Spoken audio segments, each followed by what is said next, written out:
ইসলামী ব্যাংকের চেয়ারম্যান খুরশিদ আলমের পদত্যাগের দাবিতে চলমান আন্দোলনের অংশ হিসেবে ব্যাংকের কর্মকর্তাদের 1 ঘন্টার কলম বিরতি পালনের আহ্বান জানায় সচেতন গ্রাহক ফোরাম। সকল অর্থ লোপাট করে লাখ কোটি টাকা বিদেশে পাচার করে ইসলামী ব্যাংকে দেউলিয়াতে রূপান্তরিত করে।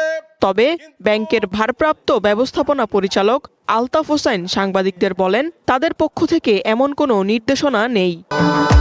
ভবিষ্যৎ হোক নিরাপদ, বিনিয়োগ হোক বিশ্বস্ত, আর আমার পছন্দ সল্ট বে। ওয়েলকাম টু সল্ট বে।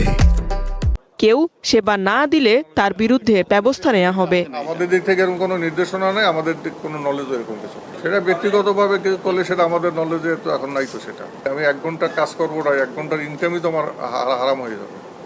সুতরাং আমাকে যদি সেবা নিতে কেউ আসে, আমাকে সেবা দিতে হবে না। যোগ আসলে আমাদের যে বিধি মোতাবেক আছে সেভাবে সেটা দেখা হবে। আন্দোলনকে কেন্দ্র করে যদি গ্রাহকরা সব টাকা তুলে নিয়ে যায় তখন ব্যাংকের কি হবে এমন প্রশ্নে এমডি বলেন, আন্দোলন সহ নানা কারণে টাকা তোলার চাপ আছে, তবে সেটা সহনীয় পর্যায়ে রয়েছে। এখন পর্যন্ত আতঙ্কিত হওয়ার মতো কিছু হয়নি। একটা ব্যাংক থেকে সব গ্রাহক যদি একদিনের টাকা উঠে নিয়ে যায় তাহলে ব্যাংক তো দিনই বন্ধ হয়ে যাবে। এভাবে যদি সারাদিন যদি এরকম আপনাদের মিডিয়া থেকে শুরু করে সব জায়গায় যদি বিষয়গুলো এভাবে হয়, এটা তো একটা চাপ পড়বে, কিন্তু সে চাপটা আমাদের জন্য এখনো সহনীয় আছে। ইসলামী ব্যাংকের চেয়ারম্যানের পদত্যাগ দাবিতে কয়েকদিন ধরেই রাজধানীতে বিক্ষোভ চলছে। তবে কোনো আন্দোলনের মুখে চেয়ারম্যানের নিয়োগ বাতিল করা হবে না বলে সাফ জানিয়েছে Bangladesh bank. Tanjin Akter, one news, Dhaka.